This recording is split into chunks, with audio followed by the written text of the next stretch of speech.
You are tuned in to the High at 9 News Hour, where you will hear from cannabis industry experts and professionals from around the country talk about important topics while shining light on global issues and discussing cannabis as it relates to politics, regulation and reform, data and technology, science, research and medicine, family and parenting, art, celebs and entertainment, fitness, sports, mental health and wellness, and plant-based medicines and entheogenics. Together, we are building a stronger community, fighting the stigma and creating change. With your hosts, Jason Beck, Rico Lamite, and Nicole West, joined by special industry expert correspondents from around the country and daily antics brought to you by Cannabis. Coming to you live Monday through Friday at 9 a.m. Pacific Time. Thank you for getting high at 9 with us.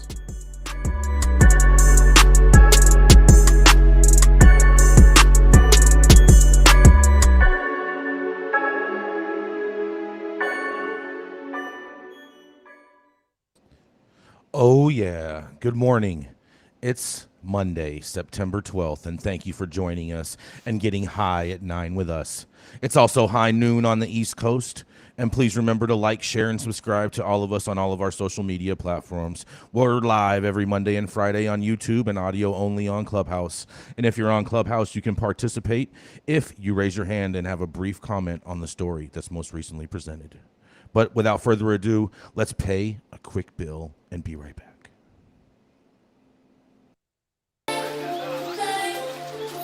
At True Classic OG, we live by one motto: stay true. We stay true to our legacy cut of True OG that's always fresh, piney, gassy, and delicious. We represent the spirit, hustle, and diversity of our great city of Angels, and we stay true to the spirit of this plant, doing everything in-house to ensure that you get the highest quality and consistency with every batch. And that's what's made us LA's favorite OG. True Classic OG. Stay true, Los Angeles.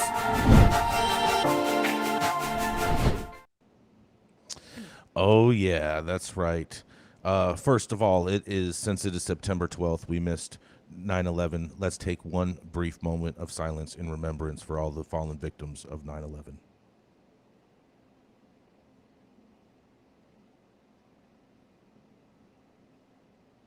Thank you all for that. And coming up first, that's right, it is the dope dad himself. When he's not changing diapers or counting cards, you can find him at TEDx convention babying sitting grown adults. That's right, the dope dad himself, none other than the Rico Lamite. Oh, yeah. Thank you for that amazing intro, Jason, and welcome back, everyone. Hope you've all had a phenomenal weekend, and remember, getting high at 9 with us on Monday mornings is now scientifically proven to be the best start to a new week. My headline today is from the Jamaica Observer titled, All Female Speakers for CanX Jamaica Business Conference and Expo. The 5th annual CanX Jamaica Business Conference and Expo kicks off this week, running from September 15th to the 17th at the Montego Bay Convention Center. And for the first time in conference history, all keynote speakers will be women. And while this shouldn't be major news that a conference will be featuring an all-female lineup for keynote speaking duties, it is. And until we live in a world where women are afforded the same opportunities and access their male counterparts are, more specifically white men do, amplification of stories like this are paramount to achieving an equitable future. That being said, let's take a closer look at CanX's all-star lineup and a few of their accolades. The first speaker will be cell biologist and Jamaican native daughter, Dr. Annabelle Manalo Morgan. Her son, at just 5 weeks old, had 38% of his brain removed, and medical experts predicted that he'd never function on his own. She formulated a cannabis-based medicine for him, and he's now 6 years old with no developmental deficits.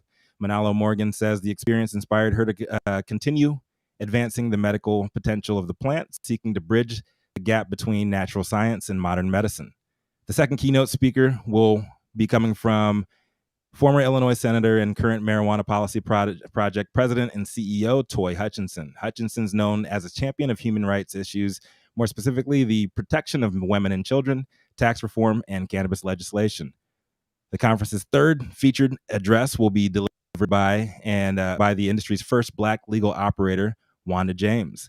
James and her husband co-founded Simply Pure, the Denver-based legally licensed cannabis dispensary, cultivation shop, and edible company. Over the years, she's become an outspoken advocate against prohibition and champion of equitable practices within the industry. And rounding out the group as CanX's final keynote speaker will be former Bancorp CEO and current industry consultant Jamie Pearson. After serving 4 years as director and 3 as president and CEO of the internationally recognized and respected Bang Incorporated, Pearson recently stepped down from the role, becoming one of the most sought-after industry consultants and influencers in the game. Congratulations to all the women who will be speaking, and I know it'll be an amazing conference in the beautiful island nation. I believe moments like this should be celebrated so the next generation of girl leaders like my daughter have visible inspiration to draw from, and bars set above a floor of broken glass that was once the ceiling as they begin making their own moves into positions of power. Damn, I wish I was in Jamaica this week to collect just a few of the gems about to be dropped. This is Rico Lamitte, dopest dad on the street. Thank you for getting high at 9 with me and the rest of the team.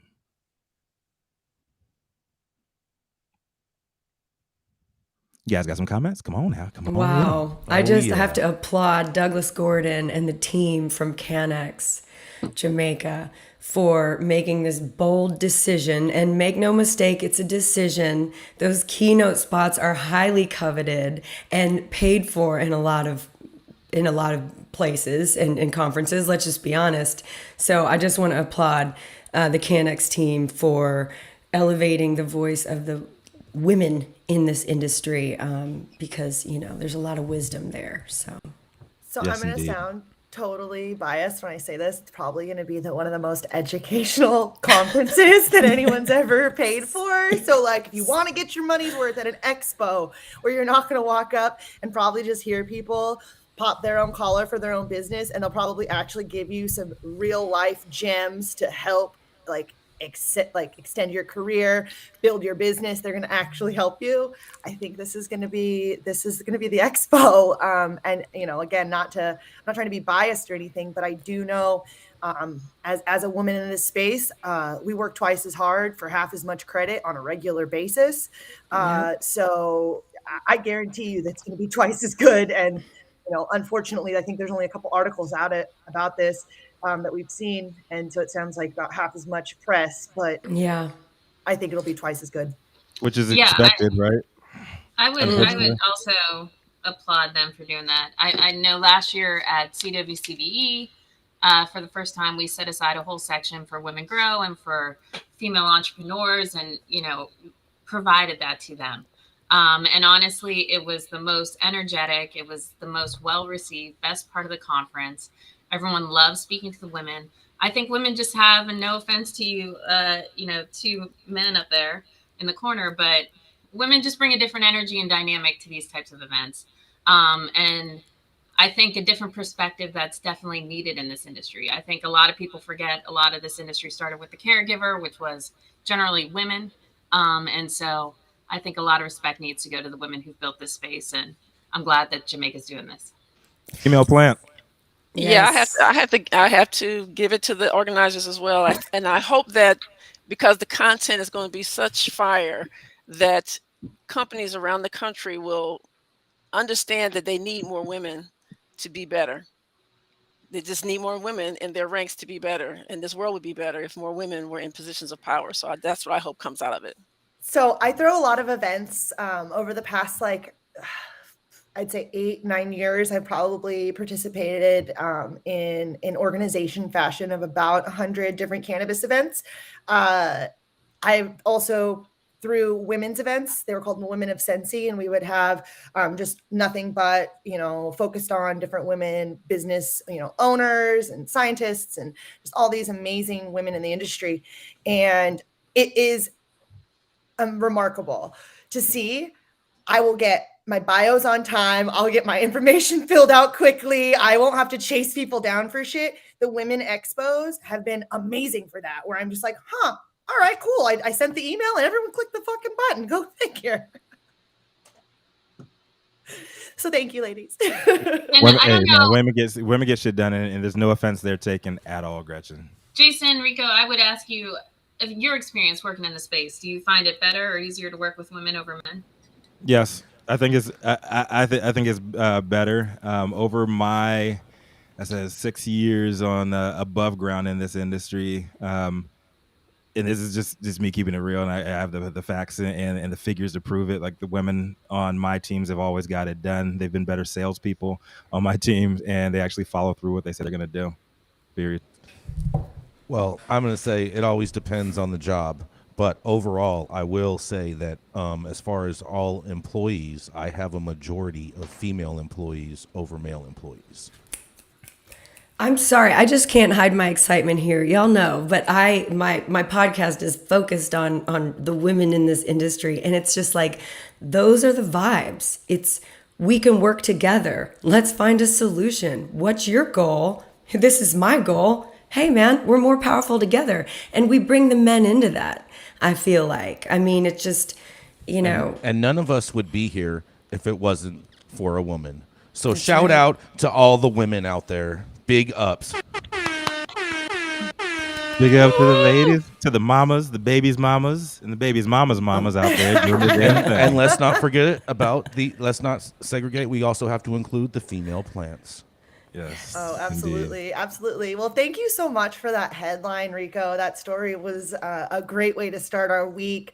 Some motivational Monday for all you ladies out there. We hopefully are going to be getting our opportunity to shine in this industry. I'm really, really hopeful for that. But up next, we have Mr. Jason Beck. Jason is the longest running retailer in the history of cannabis globally. He's also our very own Kaiser Brose and the highest Republican. What do you have for us today, Jason? Oh, yes. Good morning, Nicole. Thank you so much for that. I hope everyone is having an amazing day today. But I can tell you, the people in South Dakota are going to have to wait and see how amazing of a day they have, because campaigns for and against adult use cannabis are in full force, and a new field office has opened up in Rapid City, South Dakota. One of the most hotly contested races in the midterm elections in the state is the legalization of adult use cannabis, after a new polling suggests that voters may not be as enthusiastic about passing it as they were 2 years ago. The campaigns on both sides of the issue are gearing up for a bruising fight. The campaign to legalize adult use cannabis is expanding expanding its operation and opening up a new field office in Rapid City ahead of this November's midterm elections. The office is in the North Street location, as the IM27 petition drive held in April. Matthew Shishnowick, campaign manager for the Yes on 27, said that the group is excited to use the facility to give out yard signs and get people registered to vote. In a quote, "We want to get volunteers in here to do training. We'll do phone banking training where people can sit here and make those calls in the office." Sinwich said, "We'll do the same thing with canvassing training, bringing people in and taking them through knocking on doors, talking to voters, and doing the registration forms." Another organization coming out in full support of the measure is the Genesis Farms, which is already distributing medical cannabis after its passage 2 years ago. Manager Emmett Rolstofer said that the medical cannabis rollout has been smooth and expects the same for the adult use industry. In a quote, he says, "We don't think anybody should be punished for using cannabis responsibly as an adult," Rolstofer said. So Measure 27 seems like the logical step forward that most states across the country have decided to go after having medical first. However, not everyone shares the enthusiasm for the precedent that the other states have set. Protecting South Dakota Kids is the opposition campaign against legalizing adult use cannabis in the state. That's right, those people are the prohibitionists. Chairman Jim Kenyon, president of the Prohibitionists, said the organization is working with a lot less in their fight to keep recreational marijuana out of South Dakota. He also says there's a whole coalition, these groups coming together, and we are all moms and dads, grandmas and grandpas, mental health professionals, law enforcement, people doing a wide range of things coming together to say no, Kenyon said. A recent poll from South Dakota News Watch shows that more than 54% of respondents oppose cannabis legalization, but advocates say results don't line up with the levels of support that they've been seeing this election on November 8th. Well, I'll tell you what, South Dakota, it's very important that you get out there and vote for these important initiatives, and that's the only way you guys are going to have any type of sensible drug policy is if you elect it in. And this is Jason Beck reporting for High at 9 News. Well, I think that South Dakotans need to be overwhelming in their response to passing this initiative. Don't forget, 2 years ago, they did pass cannabis. And the governor at the time, Kristi Noem, who is running for re-election and likely to get re-elected, shut it down over procedural concerns. And so I would expect that to be the case once again. But if she sees 70%, 80% of the vote is for cannabis, I think the woman's going to be hard pressed to try and push back against it, especially when she's eyeing up a presidential run in 2 years. We shall see. What if, Gretchen, what if it passes by a much smaller margin, like 52, 54, even 57%? What do you think? I think then she will absolutely have room to go after it. And frankly, when you look at the polls, folks have said 51% disagree with her handling of cannabis, but she still has a higher approval rating. I think if it comes down to a close margin, I think they will absolutely look for a way to kill it again. Maybe she can get her good friend Herschel Walker to fly out and help her with the rhetoric again. Oh, Jesus. Here we go. Here we go. Yeah, not going down that trail. Not going. She did last time. Just saying. I mean, she did. Herschel Walker's campaigning, bro. He's, and she has big aspirations, and she needs to get off of her prohibitionist hot seat because it's not serving her any good in South Dakota or nationally if she wants to really elevate herself to that level. But does she really care? Do you think that she really cares? Or she's stuck on her laurels? She will care once it affects whether or not she can be electable, as well as the type of funding that she'll be able to receive from campaign contributions. She strikes me as more of the I will die on that hill. For what I personally believe in, she strikes me as one of those people. So you think she's a Republican Tory? 82% of people in South Dakota identify as an active Christian. Jason, what exactly is an active Christian? Like, goes to church. Goes to church. Defines not just Christian. Not just born a Christian or like is a Christian. You got to do the right steps. Not just okay, Christian, you got to do the yeah. But we often talk about religion in a conversation as to like legalization and what kind of push we're having against it. So that's something that now when we talk about a state, I just go straight to the Google. I'm like, how many people here are religious or exceptionally religious? And is it a large one group? Because that ends up working a lot better. Pot smoking. What were you asking, Gretchen? Were you suggesting that she needs to worry about campaign funds coming from the cannabis side to get elected president? Are you suggesting big money's coming out of cannabis for her if she were to back this? I'm just That's a valid point, Gretchen. We ain't got no money here. We broke. We ain't got no money. She doesn't care what we think. You'll be surprised. Just watch. Just wait and see. I've been waiting and watching for years to see some cannabis money start rolling in. Yeah, you obviously no money when you look at lobby. The only people that are giving trackable money are like fucking like Curaleaf and that sort. There's like probably like 4 or 5 companies that are giving money, and it's basically like, you're partnering up with a publicly traded company pretty much. That's probably a subsidiary or a conglomerate of other publicly traded companies, and you're just working with business in the same way, big business. But like cannabis isn't giving big lobby when it money. comes to lobbying on the Hill, cannabis is bless your heart money. That's all it is. Yeah. Bless your heart. And for those of you who are not from the South, please elaborate on that. I need some. For those of you who are not from the South, bless your heart means collection plate. Yeah, it's bless your heart. Bless your heart. Plate cash. Mm-hmm. Now let me step on your neck. Bless your heart in a nice way is like, "Aw, you dumb bitch." Yeah. Bless your heart. And Gretchen, I have a question. I'm torn in politics. If you vote what your constituents want, you might get reelected. But if you are sincerely torn and feel that your constituents are wrong, as in the case of Liz Cheney, sure, she paid the price for doing what she felt was right. And so what if South Dakota governor feels that, cannabis is evil and I don't care what you all believe, I'm going to go this way. So it's like, that's what puzzles me about politics. The trouble with politics is, honestly, if you really believe in what public officials are to do, they are to vote the will of their constituents. So they're not supposed to be taking their own stances on things. So in theory, Liz Cheney should have done what her constituents want. If you look at Alabama, Richard Shelby should be all about pot because his constituents are, but he's like, no, I just can't see it. I just don't think it's a good thing. And it's like, he doesn't care.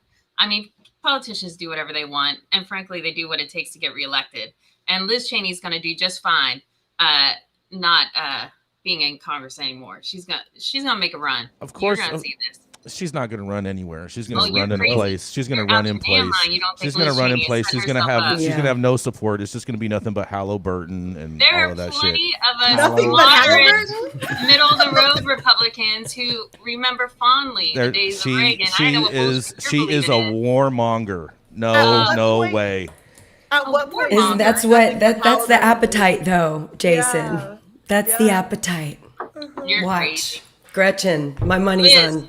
I got money on Gretchen. Yeah. No, sorry. Yeah. Part of the deep, not going to go nowhere. Part of the deep state, Jason. I don't know. This the lady from South Dakota, the governor, she has a better chance of winning president than Liz Cheney does. We didn't say she'd win.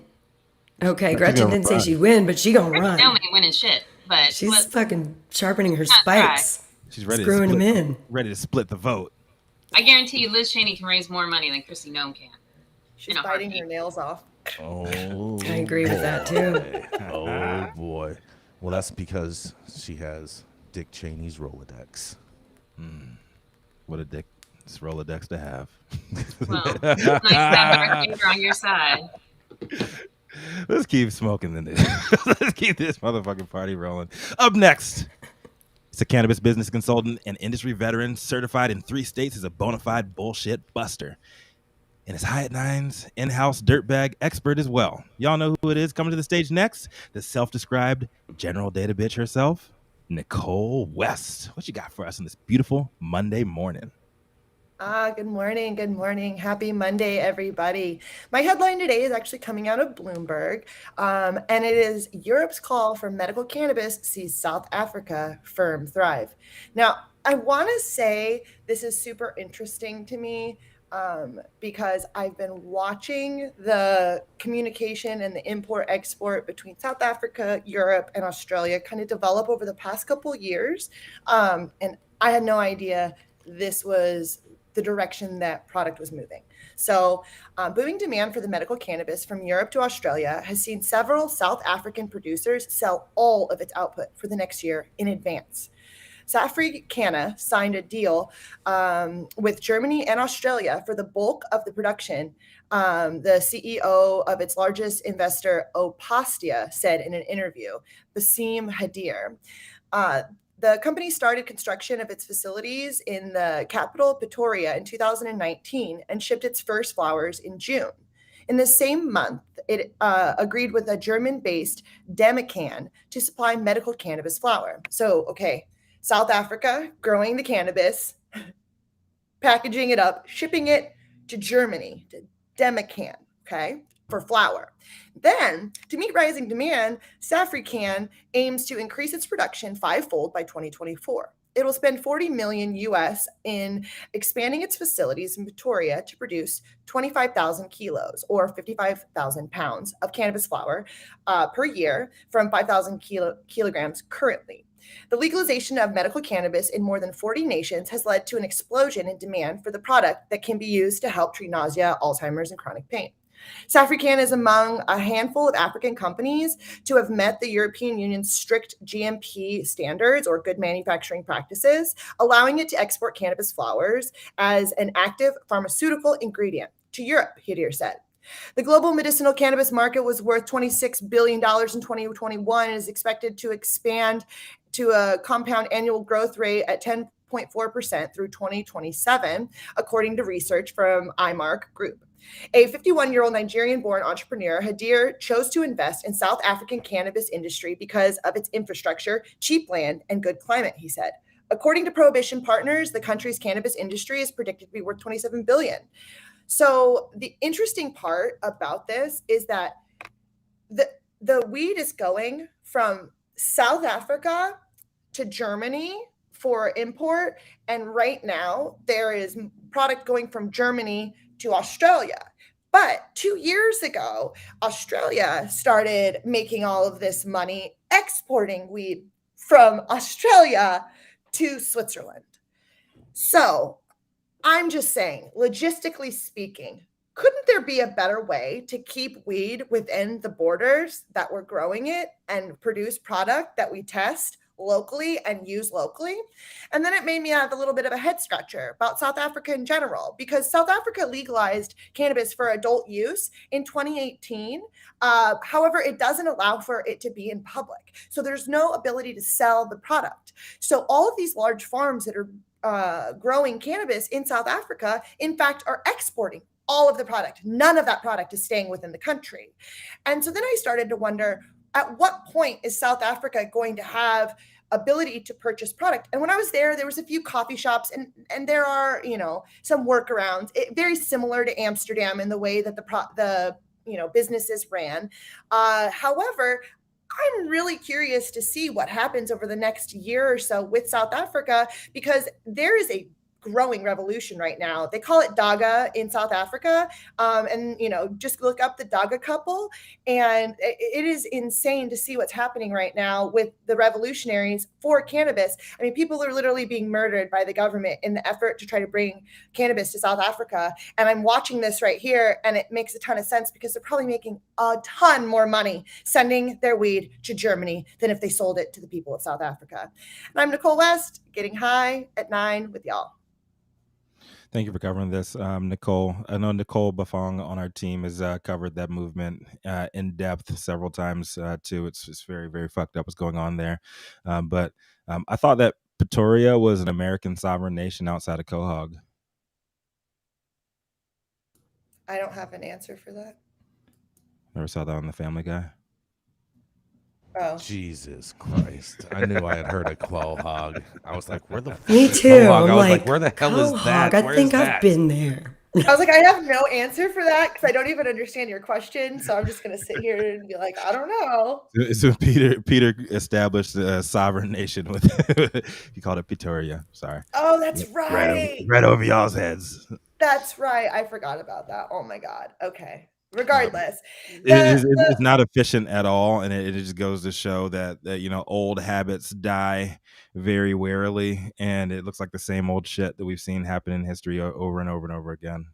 Yeah, and like I said, I'm curious to see at what point does South Africa actually get the ability to cultivate product for themselves, and have cannabis for themselves, because the idea of legalizing for adult use and just saying, but you have to keep it completely in private, and like there's no public access to it, basically means like buy some seeds, put it in your backyard, and never fucking leave.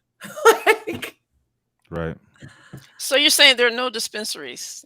No, there's some like cafes, and some of the cafes have like a bunch of CBD. They'll all have a ton of CBD products, right? Like a gang of CBD products, and then there is some weed. There's probably about, when I was in Cape Town, there's probably about 5 to 10 spots that like sell weed, but it's because you become a member of a club, and it becomes this whole thing where you're like, it's not a cannabis sales per se. It's gifting or some workaround that they get for the private membership part.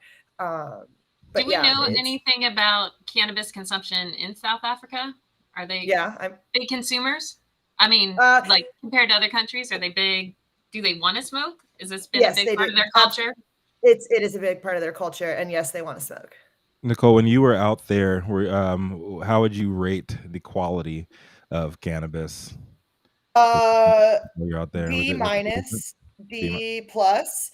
However, some of the terps, like I smoked Durban, and that was Durban, and it's like when you smell Durban, and if you know cannabis and you smell Durban, bro, it was and I went on like a mission to find it, because I'm like, this is the oldest strain that we know of, or cultivar that we know of, on the planet. And so I'm like, I want to smoke that shit. Like, I need to smoke that. And I did. And the smell was so strong. I think Durban I sent pictures. Poison is the oldest cultivar on the planet. One of the oldest ones that we know of, as far as like, okay, all right. Yeah. As far as the ones that the roots of where it comes from, not like necessarily Durban, but like the root of Got it. that strain. Yes.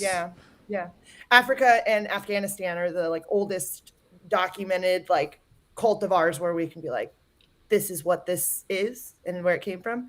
Not the oldest of weed. We just had weed, you know? Yeah. Yeah, I agree with you, Rico. I feel like all of the riches of Africa are not being experienced by the people, and just their leaders are probably being paid to make these deals and Yeah. exporting the riches out of the country, and the people don't even get to experience it. It's awful. At all. Well, maybe with the death of the queen last week, at least you can get some of those jewels back. Well, what Yeah, I'm really it's like, why wondering- would anything be different? I'm sorry, just to hop in here, but why would anything be different on this continent just because it's a different product? You know, the people are going to be the ones who suffer. The environment will be the one to suffer. We're all suffering. Humanity suffers, so if you can benefit on those terps or whatever, those diamonds or the whatever. It's the side of capitalism that people want to not even acknowledge exists, you know, and it's seen every day in broad daylight in nations like Africa, in continents like Africa, in nations like South Africa that continue to suffer because, you know, we get things quicker and easily and more easily in nations like America and in a lot of the European nations as well, unfortunately. I really just want to see South Africa give Canada a run for the money on the export of weed. 1 in 10 adults in South Africa have consumed cannabis in the past 3 months, according to a recent poll. Wow. So about 10% of adults, which that's pretty good. You know, California and Colorado have a much larger number, but I think we've just gotten to the place of being open about it. So I'd say that's probably, you know, half of the truth. There's probably we have Lamont up from the Clubhouse audience. Lamont, do you have a brief comment on this, 20 seconds or less? I'm seeing nothing. All right, Lamont, thanks for coming up. All right. Well, thank you guys for indulging me in that conversation. And yeah, I'm definitely curious. I'm curious to see what's actually happening because half of me wonders if any of this. I feel like a lot of it might be just fucking bullshit for press release for people to get the stocks, right? Like I think a lot of this, I'm just like, are we actually doing this, or is this something that we're saying we're doing so that we can get some, movement in our stock market? It's just a bunch of boof. This is all a simulation. News. Right, it's all simulation. Follow the money, right? Anyways, time for our disclaimer. The thoughts and opinions and general shade thrown on the High at 9 News are those of the individual speakers, not those of any other speaker or its followers. The statements made do not constitute legal or accounting advice, and speakers make no representation regarding the legal status of substance in any country, area, territory, or authorities. Views expressed in the room do not establish fiduciary relationships. Our sponsors do not imply constitute endorsement by us, the expression of our opinion whatsoever, any part of any speaker or anyone on stage. If you're an easily offended person, the show is probably not for you. Also, fuck off. Oh, that's right. That's right. Flying into LAX and you want to taste some of the best weed in the world? Then stop by LAXCC, the closest dispensary to LAX. Located at 8332 Lincoln Boulevard and open from 8 a.m. to 10 p.m. 7 days a week. Always make LAXCC your first stop when you touch down in LA and score like a winner. And don't forget to tell them I sent you and you like to get high at 9 for 10% off your full order. Our next correspondent splits her days and nights between cooking delicious treats and battling out on K Street with pot-loving libs across the aisle. She's a full-time, feisty, red-headed conservative with Mayflower roots and a unhealthy love for all things safe banking alongside her good friend Jason Beck. Coming to the stage next, the founder of Panoptic Strategies and our very own Washington insider, Gretchen Gailey. Good afternoon, Rico. My headline is coming from Marijuana Moment. And of course, it's about safe banking. Senator says marijuana banking bill will help light bulb manufacturers and others outside of cannabis industry. It's not just marijuana businesses that stand to benefit from a bipartisan cannabis banking bill, as Senator and top insurance officials said on Thursday.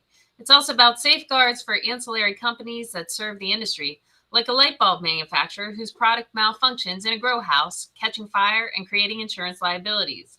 Senator Bob Menendez gave the light bulb example during a Senate Banking Committee hearing when he talked about the need to pass the Safe Banking Act, which also contains insurance-related provisions that were integrated from separate legislation he's sponsoring. According to Congress.gov, this technically marks the first Senate hearing on the Safe Banking Act during the 117th Congress, even if the legislation was only briefly discussed as part of a broader meeting on insurance issues.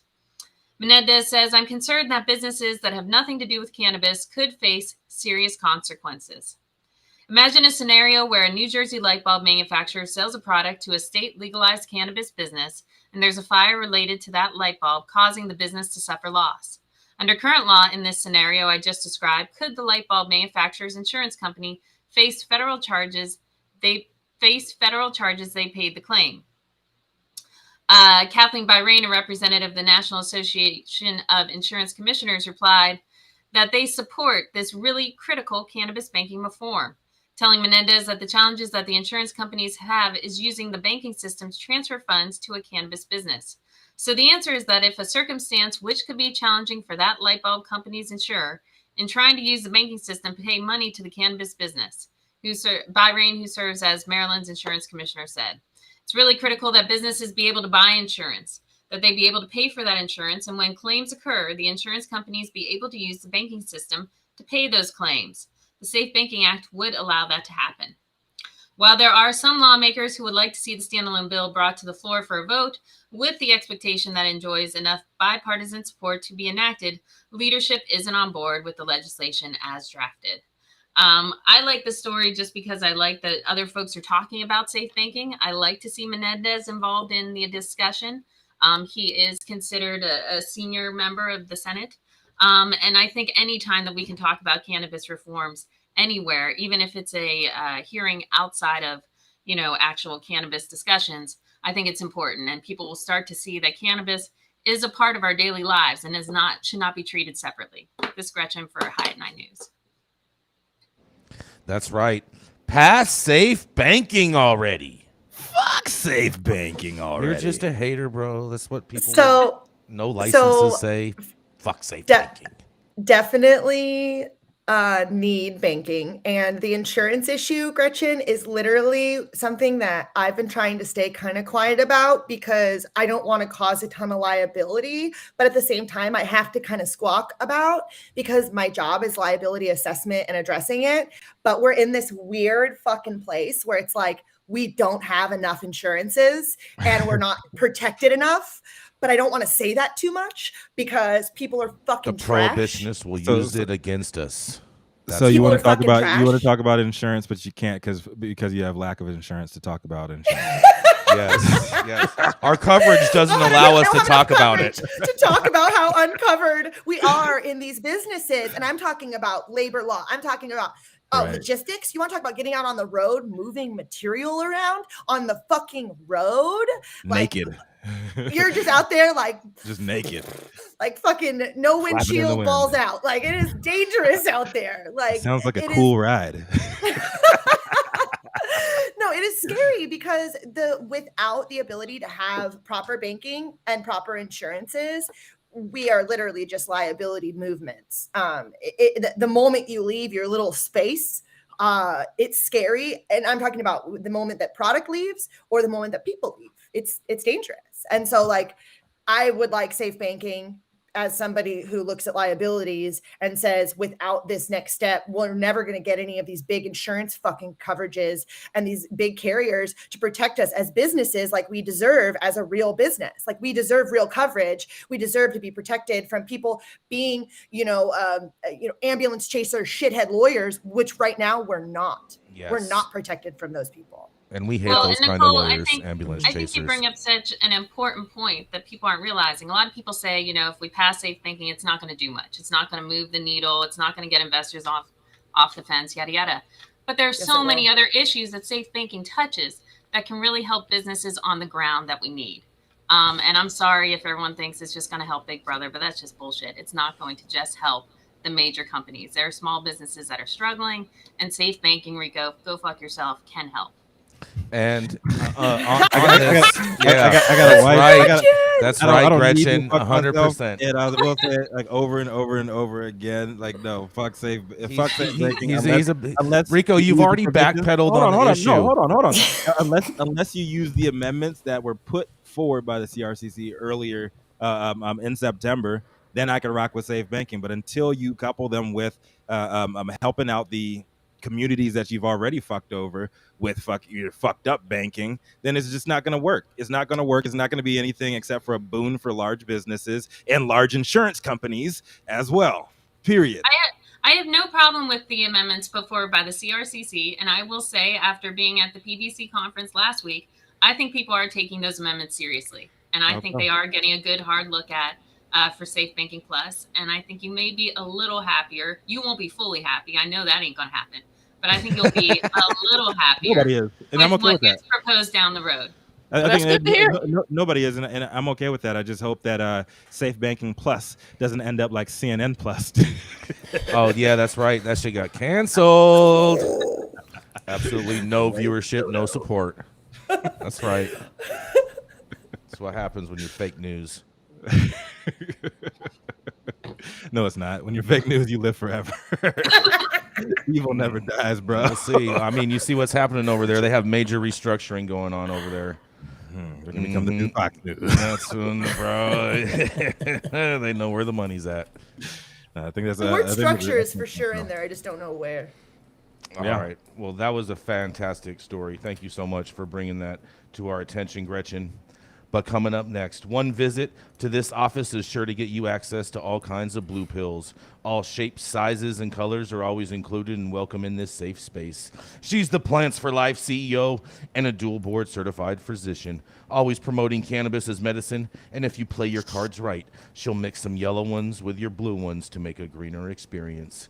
Coming up next, it is none other than the Dr. Felicia Dawson. Thank you so much, Jason. Happy Monday, everyone. My headline comes from the French Toast. Cannabis More Effective Than Prescription Drugs for Pregnancy-Related Nausea by Terry Hacienda. I'd like to also begin with a disclaimer. The American College of Obstetricians and Gynecologists, the American Academy of Pediatrics, discourage the use of cannabis during pregnancy and breastfeeding.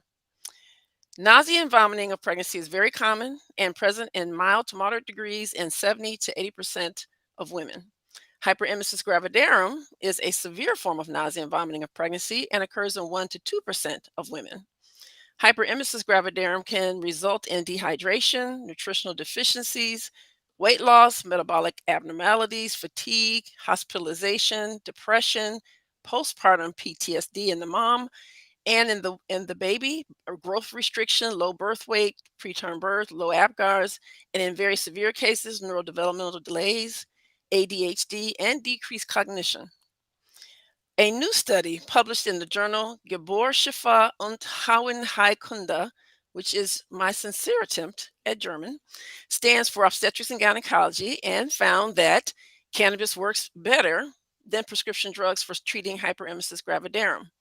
Researchers from University of California, Los Angeles, and Oregon Hyperemesis Education and Research Foundation polled 550 people who experienced nausea while pregnant, found that 82% of those who used cannabis found relief. Only 60% of prescription anti-nausea medicine users received relief. Other findings in the study: 96% of the 550 people used pharmaceuticals. Only 25% of them gained weight. 14% of the 550 sample used cannabis. So that means that some people were using cannabis and pharmaceuticals. The people using cannabis gained 56% of them gained weight, as opposed to the 25% using pharmaceuticals. A little over half people use cannabis daily or multiple times during the day. The most frequent use of a delivery method was smoking at 59%, followed by eating at 19%, drinking at 9%, and vaping, topicals, and dabbing came in at 5%, and 3%. 57% of the products were THC only or THC dominant. And the researchers made a point of stating that these two types of cannabis preparations seem to do better than the one-to-one THC CBD and the CBD dominant strains. The article goes on to talk about a case study that came out late 2021 from Israel, where 4 patients with hyperemesis gravidarum smoked cannabis. It was a THC dominant strain, and all 4 ladies did well. Their babies came out perfectly normal. The researchers do state that their limitations include it being a self-report project. Also, even though they put this survey in 21 countries, or 21 countries participated, 79% of the respondents were white women living in America in the suburbs. Also, they did not use a standardized tool to measure nausea severity, and they did not include hospitalizations and other forms of treatment. I have heard and read comments from physicians, typically male, that there's no evidence that cannabis works for nausea and vomiting of pregnancy or hyperemesis gravidarum. While this survey is not a randomized placebo-controlled trial, it points to a truth that women, their midwives, herbalists, and yes, some of their physicians have known for thousands of years. Cannabis works for nausea, vomiting, and hyperemesis gravidarum. I honor these researchers who persisted and were able to get this important work published, even if they had to go outside the United States to get it done. Also, the National Institute of Drug Abuse needs some props because they funded this work. It's now time to deschedule cannabis so that researchers can use the whole plant and begin replacing the body of science that failed to control for confounders and based primarily on synthetic cannabinoid isolates. This body of science continues to misinform healthcare providers about this plant medicine to this very day. I'm Dr. Felicia Dawson, reporting for the High at 9 News. What are your thoughts? It was a great article. Thank you Yes. so much for covering this, Dr. Felicia. Such a privilege for us to have this coming from the mouth of a doctor as well, and all of your work that you've done in the field too. Much love. Yeah, one thing that really stood out to me in this study is that 9 of the people who used pharmaceuticals wound up terminating their pregnancy because they couldn't stand it anymore. Nobody in the cannabis group terminated their pregnancy. I thought that was pretty amazing. Wow. Staggering statistics. That's a serious stat. Can you email me that, Dr. Felicia, that stat? Dr. Felicia, Okay. when you talk about this kind of nausea, I mean, you're talking about serious stuff, right? This is not just morning sickness, correct? Well, hyperemesis gravidarum is the worst form of it, but I can tell you, I've experienced nausea myself. I didn't have it during my pregnancy, but that is one of the worst feelings you could ever have, to be nauseous. It's horrible. It's like and having witnessed that firsthand in the past couple of years, I can attest, man, that I'd never, ever want anybody who loves the person who's carrying their child to see them in that state. It's just a shitty position to be in. And when you know that the drugs that the doctors are giving you aren't really helping, like, you just feel absolutely helpless. I'm not a doctor, but every time I look at the options between something that helps me that's like a plant and something that helps me that looks like hard drugs, I feel like I'm going to go with the plant. I'm going to say, if that works, why go to the next step? Why go to the chemical compounds? Like, if you can find relief in a natural form, but that's not our Western medicine system. They don't like to say things like that. They like to say, here's a pill, rather than change your diet. Here's a pill, rather than what kind of lotion are you using? Right. Yeah. They're literally like, here's a pill for that. You're like, what? Right. And for those of us who have struggled with addiction, man, like, you're like looking at that pill, like, yeah, you really don't want to be hurting, but you really don't want to fall back into that cycle. It's a double-edged sword. And unfortunately, you have to go the quote unquote illegal path in America to get some kind of relief. Like, that ain't it, man. We need to follow science, and we need to open up the floodgates and allow a lot of these studies into the U.S., into the urban communities where we need it the most. We also have Dr. Mary in the audience with us in Clubhouse, and I'm wondering, Dr. Mary, do you have any comments on this new research?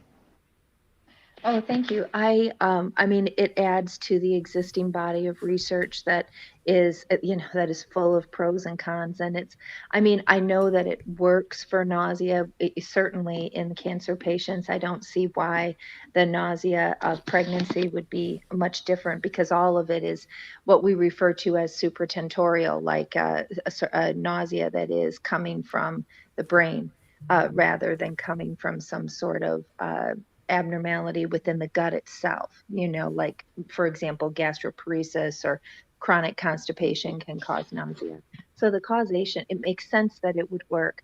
I think we just have to, move forward when we're dealing with pregnant women and unborn children with an abundance of caution, and look at all the literature as carefully as we can, and just be very, very, very cautious in how we handle our pregnant people.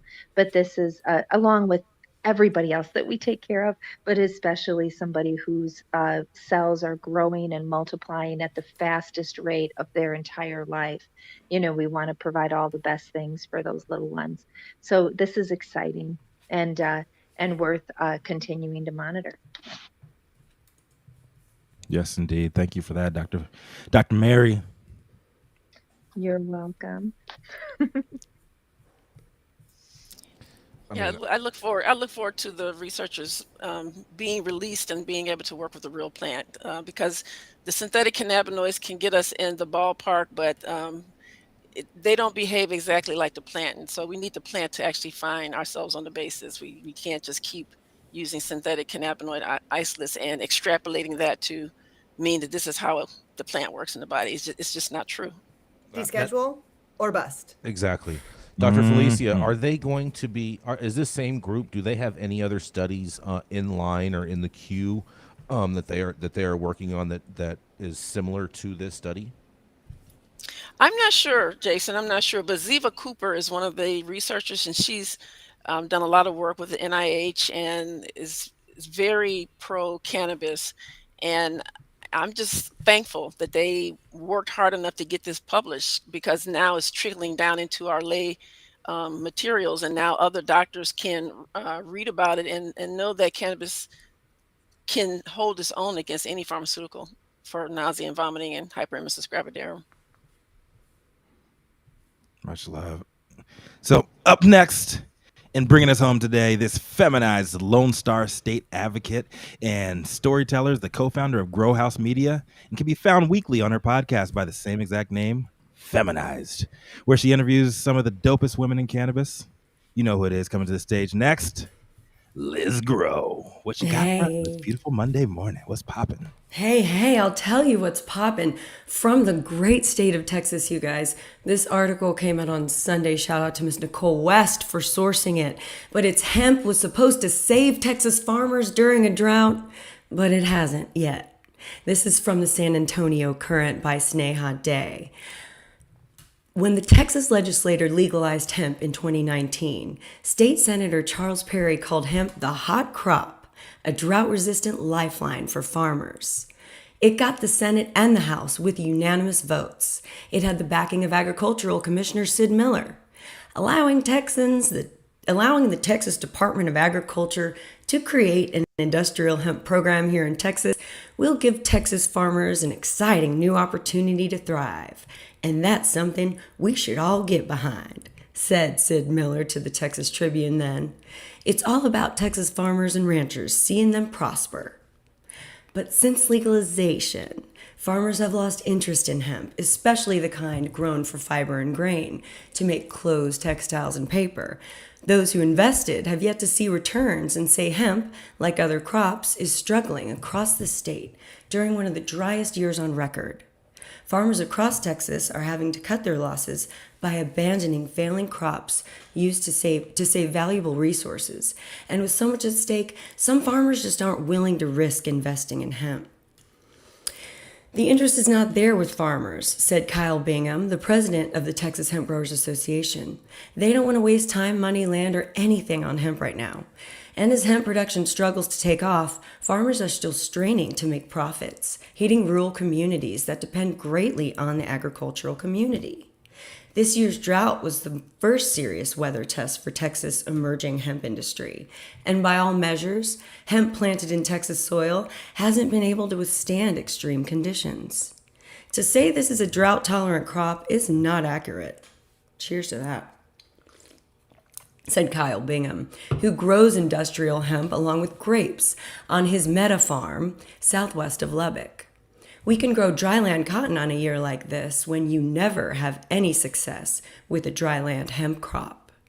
The state, seeing its driest year since 2011, with more than 76% of Texans facing drought conditions, has had devastating impact on Texas farmers, and those hemp farmers are no exception.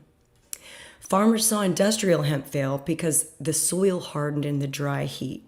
Hemp can also be grown for CBD, in which case is grown in greenhouses, but that needs even larger amounts of water than industrial hemp.